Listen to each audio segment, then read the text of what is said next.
Bonjour. Le jeu de la carte en défense, ce n'est pas facile du tout. Je vais consacrer une série de vidéos sur ce sujet en espérant qu'elles vous seront vraiment utiles. Voici la première vidéo. Compter, compter, compter. C'est ce qu'il faut absolument faire quand on est en défense. Mais compter, qu'est-ce que ça veut dire? Pour la plupart des bridgers, ça veut dire compter les points d'honneur.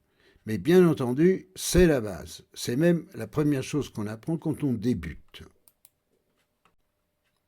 Mais quand on est en défense, compter, c'est aussi autre chose et de très important. Alors, qu'est-ce qu'on doit faire? Trois choses que j'appelle les trois comptes. On compte les points du déclarant et ceux du partenaire.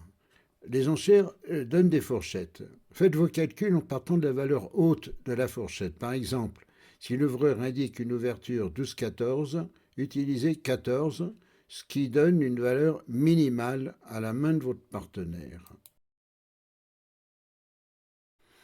On compte les levées que le déclarant peut faire. Ça, c'est trop souvent un compte que les joueurs ne font pas.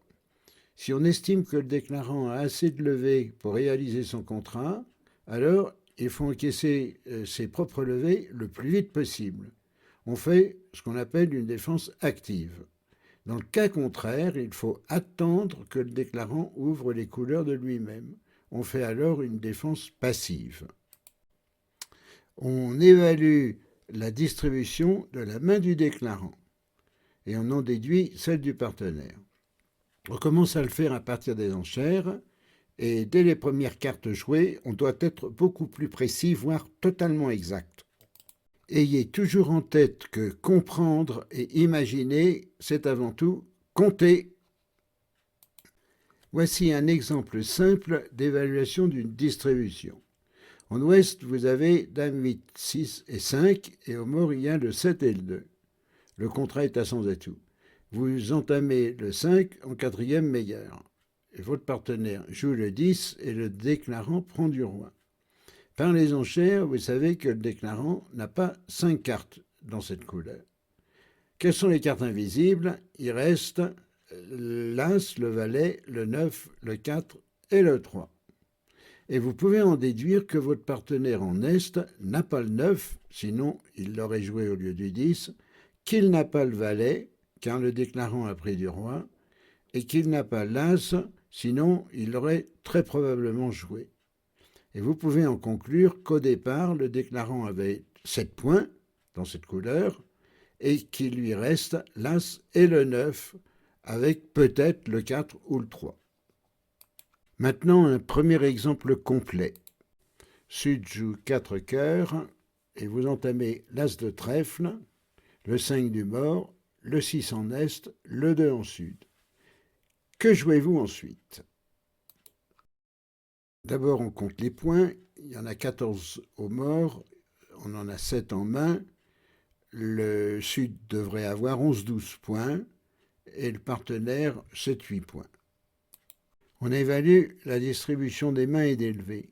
Pour le partenaire, avec 7-8 points, il a un As, et soit 2 dames, obligatoirement avec la dame de cœur troisième, soit le roi de cœur. S'il a l'As de pique, le contrat chute. On va donc jouer comme s'il avait l'As de carreau. Pour le déclarant, il a son bicolore majeur 5-5, il n'a donc que 3 cartes dans les mineurs. S'il n'a qu'un seul carreau, il gagne. Mais s'il a 2 carreaux, il va en perdre 2. Et un trèfle et sans doute une levée en majeur, qui le fera chuter. En conclusion, il faut jouer carreau pour éviter une défausse sur le roi de trèfle qui a été affranchi au mort. Une fois As-Roi de carreau encaissé, la chute, s'il y a la chute, ça viendra de cœur ou pique selon les cartes du partenaire. Cet exemple est simple, mais ce n'est pas toujours le cas. Deuxième donne. Sud joue 4 piques, votre partenaire a entamé le 5 de trèfle, le mort a joué le 2, vous avez pris de l'As, Sud a joué le 10.